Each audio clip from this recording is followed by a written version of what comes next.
Graça e paz, alunos, tudo bem com vocês? É um prazer imenso receber vocês mais uma vez aqui na Academia dos Calejados. Nós temos aqui desenvolvido vários cursos, nosso curso de teologia, ele está em andamento. Lembrando vocês que ainda essa semana sai a nossa próxima aula sobre o Pentateuco. E hoje nós vamos começar uma série de estudos aí, vão ser 4 aulas, tá bom? Depois a gente vai dar uma paralisação aí, então a gente vai segunda, terça, quarta, quinta, sexta a gente vai dar uma paralisação, não vai ter aula, até a gente postar no domingo no caso, ou no máximo segunda-feira, a primeira aula do curso de teologia sobre o Pentateuco. Nós vamos fazer 4 aulas que vão estudar o livro de Enoque, e hoje aqui nós vamos estudar uma parte interessante dele. Bom, muitas pessoas têm dúvidas acerca desses livros apócrifos, porque deveriam estudar eles. Os livros apócrifos são livros históricos, são usados por movimentos paralelos aos períodos em que Jesus viveu e próximo também à sua morte. São grupos dissidentes do cristianismo, grupos como o gnosticismo e outros movimentos, até aqueles que negam a divindade de Cristo, a humanidade de Cristo. Os apócrifos são interessantes como conteúdo histórico, e principiando que grande parte da dramaturgia, isto é, o cinema e o campo do entretenimento cinematográfico, ele faz uso de livros apócrifos para construir narrativas acerca de Jesus e da história da humanidade. Então, por isso é interessante a gente conhecer os livros apócrifos, para nós termos a ciência de como esses livros aparecem dentro do curso histórico. É legal a gente entender que o livro que nós vamos estudar são 2 livros. Tem o primeiro e o segundo livro de Enoque.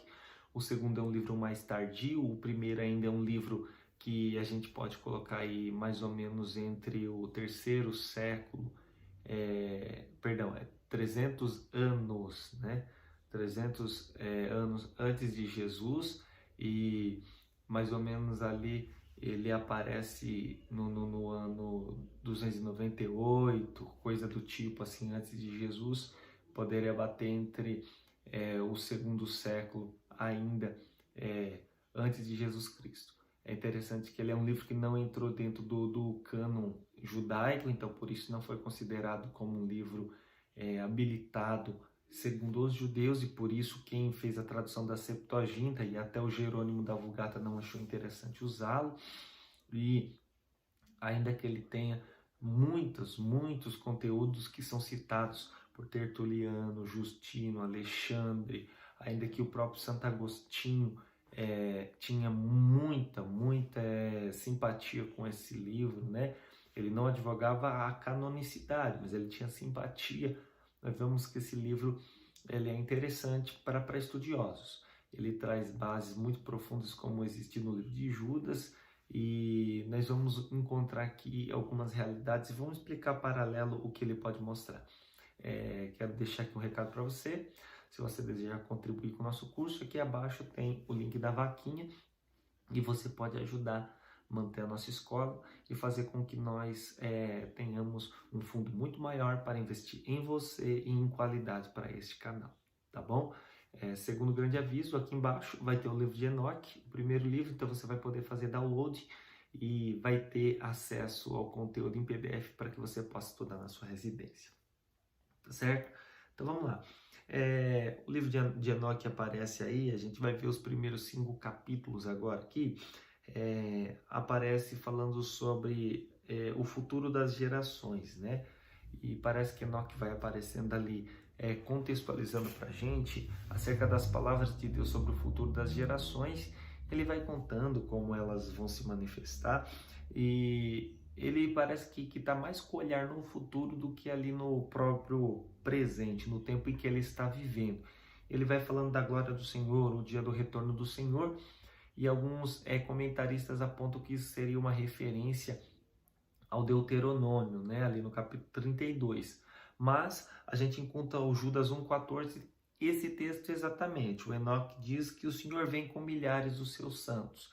Então ele vai falando no modelo escatológico acerca do Senhor, da sua vinda, do encontro dele em uma nova realidade com o povo lá no futuro, e ele vindo com seus milhares de santos. O capítulo de número 2, ele vai mostrando para a gente os eventos naturais. E ele vai contando acerca dos rios, acerca das árvores, das plantas, de todo o biotipo, e ele fala que todos estes jamais transgrediram a ordem do Senhor. Então ele vai falando assim, olha, esses jamais transgrediram nada do Senhor e vocês porventura têm transgredido. Então parece que ele é um pregoeiro de advertência, né? E muitas vezes ele vai se chamar de profeta, outra hora ele vai se chamar de escriba. Então muitas são as oscilações terminológicas acerca do que ele realmente é. Mas enfim, depois no capítulo 3 ele vai falando acerca das árvores, os seus processos naturais, vai falando das árvores que trocam suas folhas, seus frutos, e fala de algumas árvores que não perdem suas folhas. E aí depois no capítulo de número 4 ele fala sobre os luminares do céu, sobre o sol, sobre as estações, que elas sempre estão de contínuo. E aí no capítulo 5 ele fala uma coisa interessante, veja só, ele fala assim, ó, e os seres criados continuam debaixo do mesmo decreto de Deus. Ele usa essa palavra no capítulo de número 5, falando que existe uma ordem natural e todos seguem essa ordem natural. Existe um teólogo chamado von Balthasar, e Hans Ur von Balthasar, né?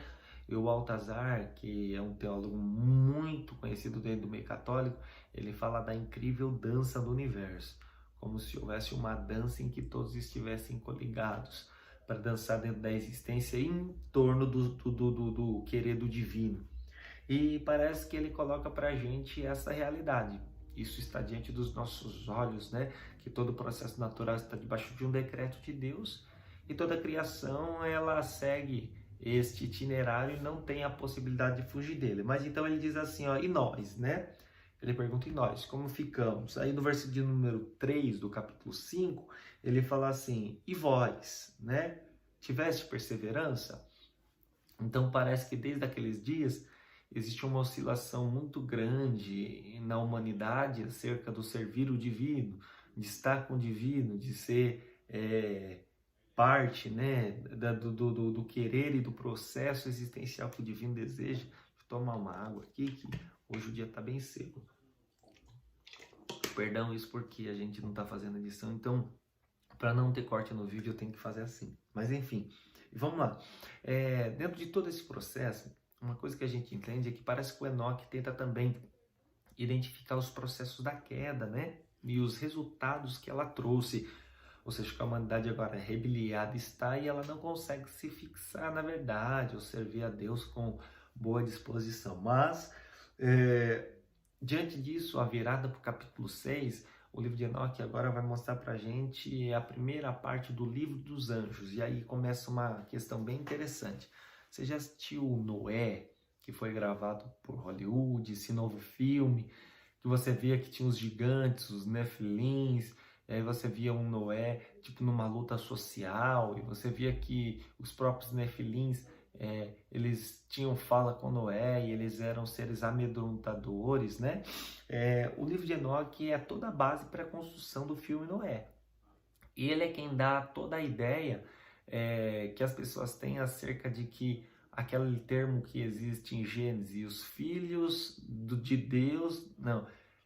e os filhos dos homens conheceram as filhas de Deus, né?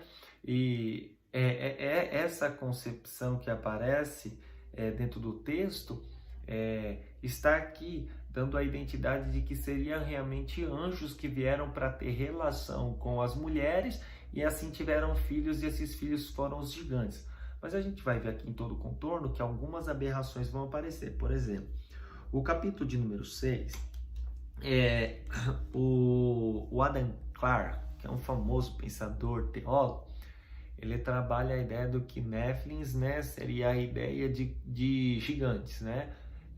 E esses gigantes supostamente seriam filhos de anjos com mulheres, né? Outros defendem que seja apenas gigantes no aspecto de pessoa física, né? Uma pessoa que nasceu com uma estatura mais avantajada, não seria alguém que foi criado numa essência sobrenatural. Não seria isso. Outra questão que fica interessante aqui pra gente é o seguinte, o texto vai dizer no capítulo 6 que 200 guardiões, que são anjos com uma responsabilidade especial, que são guardas, provavelmente, de uma parte celestial. Esses então descem em 10 grupos de 20 e agora eles descem para ter contato com as mulheres. O chefe deles, o texto chama ele de Senjasa. E esse Senjasa seria provavelmente algo que na nossa visão, colocando um paralelo, seria como o arcanjo Miguel, entende? Seria mais ou menos isso. Então, diante disso, esses grupos descem e eles ficam no cume do Monte Hermon. E eles colocam o nome Hermon porque ali tiveram um encontro, né? E ali agora vai acontecer uma revolta, tá? O capítulo de número 7, o versículo de número 1, diz que ele toma mulheres. E aí veja só que interessante, diz que os anjos ensinam as mulheres bruxarias, exorcismo, feitiços, domínios sobre ervas, sobre raízes. Então, aquelas bruxarias mais naturalistas, no caso Wicca, né, e outras bruxarias que existem, e o próprio Candomblé e a Umbanda às vezes fazem uso disso, né? Eles usam plantas naturais, raízes, para fazer seus ritos, né? O texto aqui está dizendo que, no caso, eles teriam ensinado as mulheres a viver sobre estes conformes, certo? O versículo de número 2, ele vai datar, então, que esses anjos, que são os guardiões, eles tiveram relações com as mulheres, tiveram filhos, e esses filhos nasceram gigantes. Quando vai dar a dimensão, ou seja, o tamanho que esses filhos tiveram, ele vai dizer que eles tiveram 3.000 côvados. Se você fazer a soma que o côvado dentro do processo bíblico, ele pode ter entre 45 a 50 centímetros, a gente colocando 50, né, que é a medida romana, você vai ter 1.500 metros, ou seja, 1,5 km.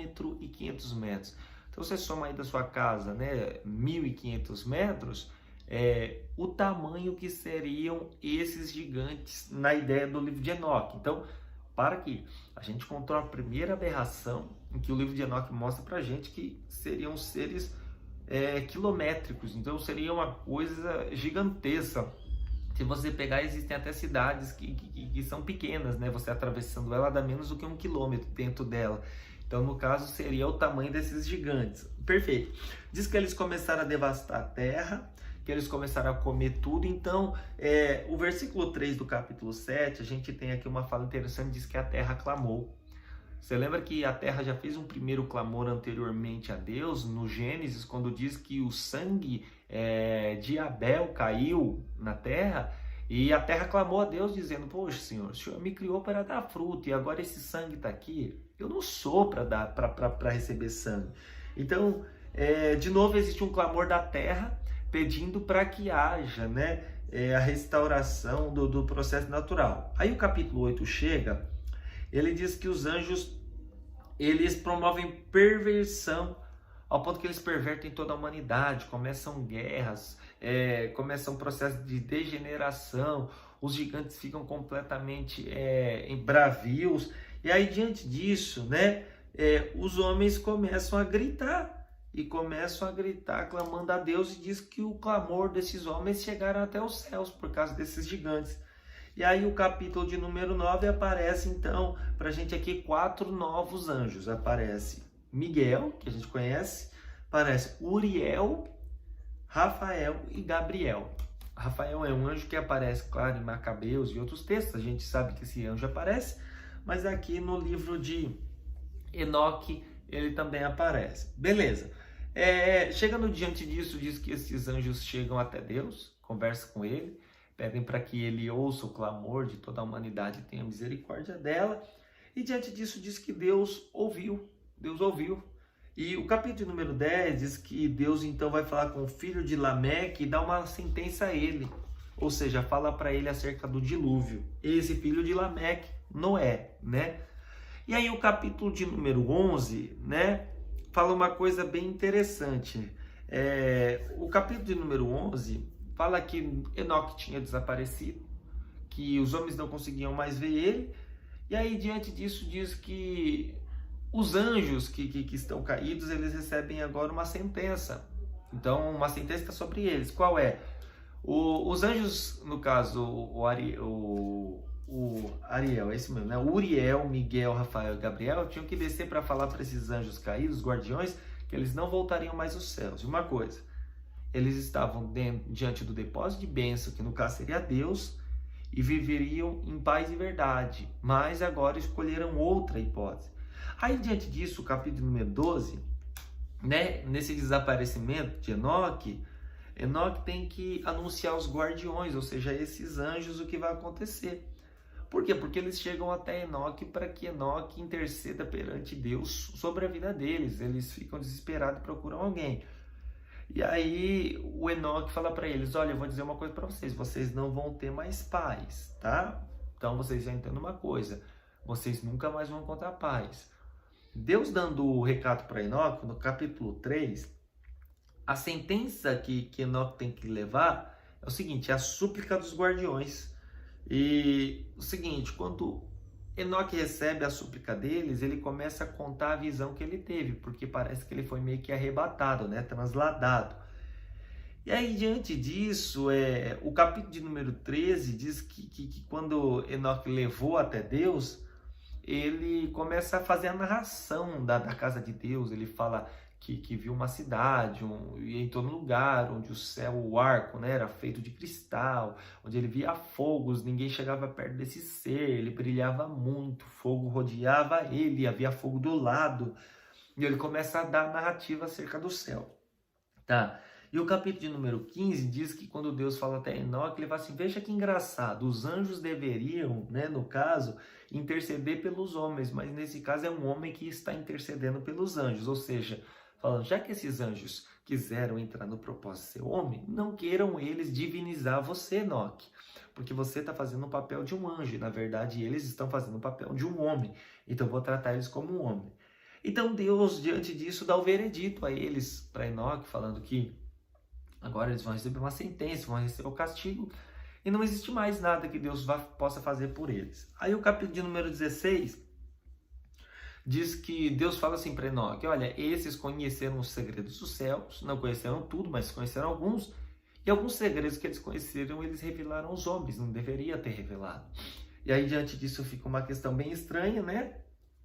E o relato da primeira viagem, então, começa. Então, diz a história aqui, no capítulo de número 17, que o Enoque começa a mostrar um lugar espiritual. Ele fala, olha, eu estava num lugar onde os objetos se transformavam em seres humanos e havia uma transformação a todo momento. Ele começa a colocar um processo de mutação. E o que aparenta no livro de Enoque agora é que ele está indo para o inferno, né? Que ele está indo para um lugar de trevas. Ele fala, eu vi um rio e todos os rios da terra escorriam até esse outro rio e caíam dentro de um buraco único. Aí o capítulo de número 18 ele vai contando todo o processo da sua viagem, como ele fez, aonde ele chegou. E aí o capítulo de número 19, ele fala no versículo de número 2, no último versículo, o seguinte, olha, como eu vi aquele lugar, ninguém vai ver. Então, aquele lugar foi um lugar que Deus preparou só para que eu visse. Então, nesses primeiros 19 capítulos, a gente encontra uma questão bem interessante, né?